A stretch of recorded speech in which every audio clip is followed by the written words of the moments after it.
Greetings, YouTube. Today I'm going to talk about the retro clone science fiction game Stars Without Number. This is essentially a rebuilding of the same style of game that the original Traveler was, oh so many years ago. So it's taking the D20 engine and retooling it to make it a grittier, slimmer, faster-paced science fiction game in an attempt to emulate the Traveler game. Now, one of the great things about the Traveler game, though, was the character creation system, because you would actually roll up your character, generate your character, because it was generation. It wasn't necessarily creation. It was generation. You could make some decisions, but the dice decided a lot for you, and you could die during character generation. Making a character in and of itself was like a little mini game. It was quite entertaining, and they had this just really wackily, geeky character code that would had numbers and letters to designate numbers, because it wasn't base 10. I can't remember what base it was, but it was very geeky. But you'd end up with this one line that would be all the information you needed to play the character. It was marvelously very techy. So the basic question everybody's going to ask is, does Stars Without Number hit that sweet spot to emulate that feel of the Traveler game? And I would have to say it does. I've played Traveler in the original. I've looked at some of the following versions of it, Mega Traveler and other things like that, but I haven't read them in a really long time. And they didn't leave much of an impression in my head. And I have access to the latest version, the Mongoose version, but I haven't had a chance to read it yet, so I couldn't tell you how it compares to Stars Without Number.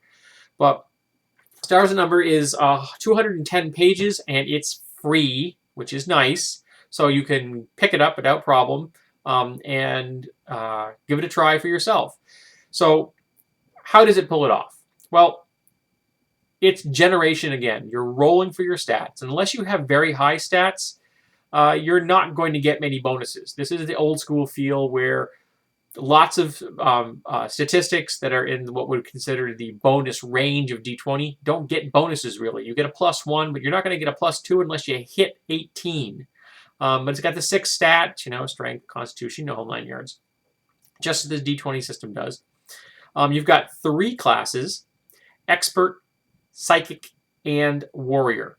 And you have available background packages for each of these, like scholar or outdoorsman, things like that, which help tailor your character to what you want. And then you can add that to the 3 base classes. So you can very much have, someone that's living in different environments: urban, rural, suburban, whatever you want. And with varying tech levels, because there are varying tech levels in this game. Now, the basic backstory is that in the far future, they generate something known as the spike drive. And it's a faster than light drive that isn't a full jump drive. It's just much faster than light. So it allows us to get to other places, but travel times are kind of like the age of sail. It's going to be measured in days and weeks to get somewhere. It's not instantaneous. But over time, the use of this drive affects certain people's minds. And when this happens, the psychic abilities are released. Now, at first, of course, they're completely untrained. Things get a little crazy. But eventually, they get the background they need and the training they need to start really turning people into functioning psychics. And once this happens, they are able to create jump gates. The psychically powered jump gates open up the stars in a much bigger way. People can just jump from system to system in their ships. Okay, they create permanent gates. They get from place to place. It opens up the stars, and it allows you to get to systems that would be utterly impractical to get to with the older, faster than light spike drives. Things go along. Lots of colonies are created. Diversity everywhere you could possibly imagine. And then an event happens. And the event is known as the Scream. And the Scream is just what it sounds like. It's a psychic scream that either kills or drives mad every psychic in the known universe, human and non-human, because there are aliens in this universe. So all the jump gates collapse. So suddenly, all these systems that were separated by huge expanses of multiple light years, hundreds, thousands of light years, millions of light years, suddenly they are no longer accessible to each other. The spike drives just can't get you from point A to point B in that time, in a realistic amount of time. So lots of these planets are now completely isolated. Sometimes entire star clusters are isolated and they can only get to each other. And this is one of my quibbles in the game. They talk about the lost systems, all right, as though the planets are now lost to each other, not just in the fact that they're inaccessible, which they are realistically, but that they are lost, as in people don't know where the stars are anymore. And that makes absolutely no sense to me. The coordinates for every habitable planet in the entire game would fit on one of these.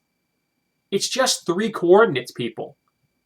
You probably use Earth or our sun as 0, 0, 0, but every other star system would have a coordinate based off of that. It's just going to be 3 numbers. That's it. There are no lost planets. You can't get to them, fine, but they're still there. But this game seems to take the stance that if a bridge gets washed out, suddenly you forget where the city on the other side of the river is. That doesn't make any sense to me. But that's the way it is.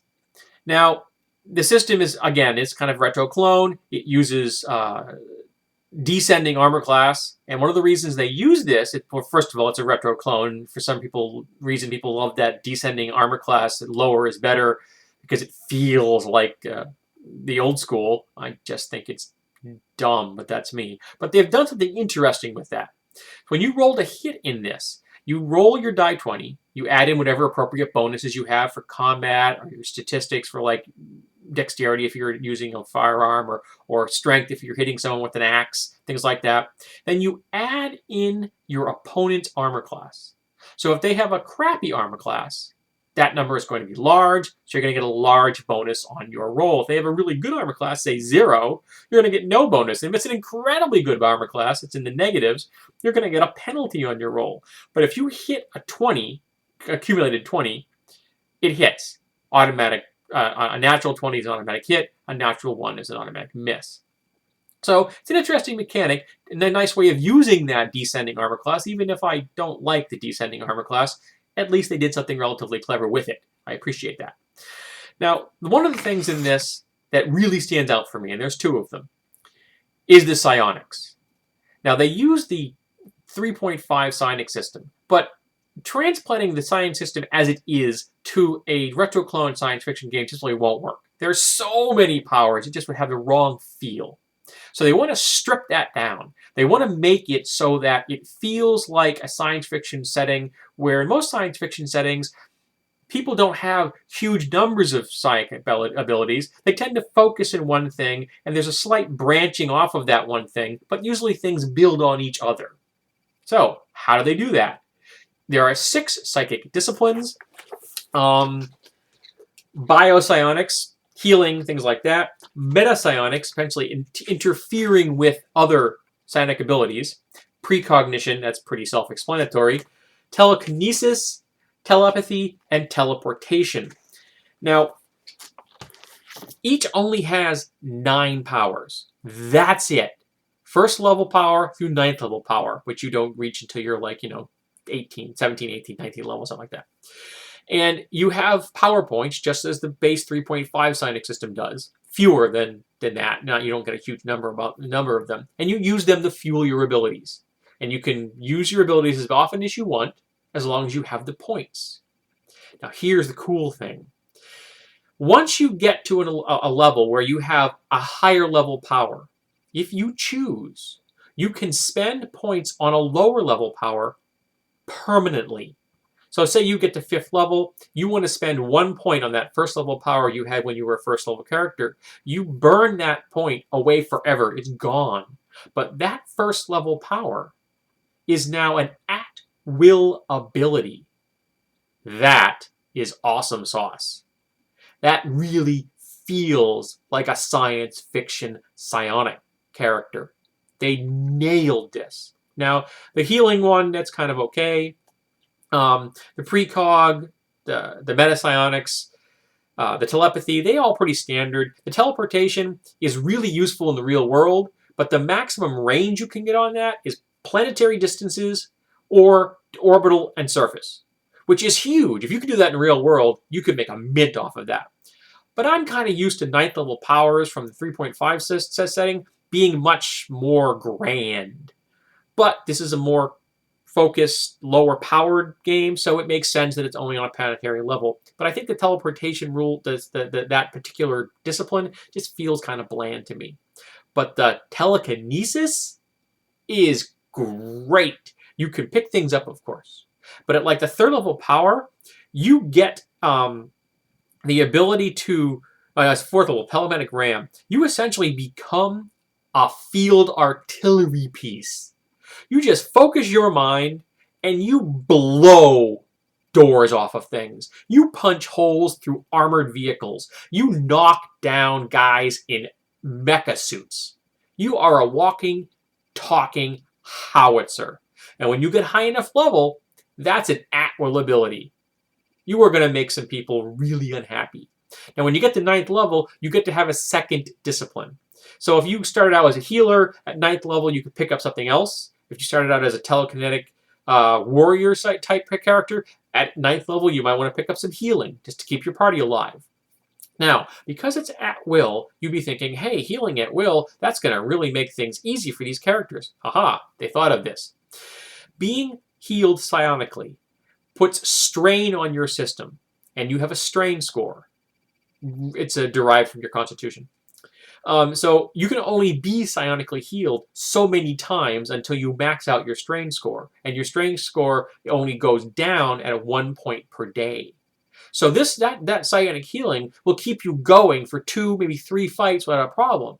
But when you get into that 4th fight and suddenly you can't take any more psionic healing, you're up against it. I like the way that feels. It really comes off well. Now, the other thing I really liked about this book was the way they presented random generation of different planets that are in the game. So all kinds of systems out there to look at. And they give you a really extensive listing of different planets. And each one lists you, rough physical characteristics, gravity, atmosphere, stuff like that. Places of interest, bad guys you're going to run into, good guys you're going to run into, plot points, everything you need. This little thumbnail sketch. There's like 4 of them in each page, okay? And I'm reading these things, and as I'm reading them, I'm hearing and watching the Star Trek episode in my head that this would create. This is the planet du jour. These were great adventure seeds. Really well done. I applaud the guys that did this. They did a really good job. So I have to say, I was impressed by this. This is the first real retro clone that I've seen that has me interested on any level. I'd be willing to try this out. Okay? I don't know if I'd be willing to run it, but I'd be willing to play it because I'm still caught on the fact that every time I read something like this, I am seeing this avalanche of different things coming at me as a GM, where I'm going to have to adjudicate things on the spot because the game is so slim, it doesn't have them in it. I don't like that, but that's just me. I realize there are people who have no problem just making those decisions on the fly, and they keep right on rolling, and they don't care if they make the same decision a different way 6 times in the same session. They don't care. They just keep going. That kind of thing bugs me. I want to make sure that every single situation that arises, if it arises more than once, it needs to have the same solution every time. That's me. I realize that there are other GMs and players out there that are a lot looser in their expectations, and that's cool. As a player, maybe it wouldn't bug me. Okay? I'd be willing to try it. So I really recommend you go check out Stars Without Number. It's a nice game, even if the whole Lost Planet thing I think is kind of silly. Oh, one other thing, they use the strain mechanic in here to also handle cybernetics. So you can only have a certain level of cybernetics because your body can only absorb so much strain. It also affects your ability to be psionically healed.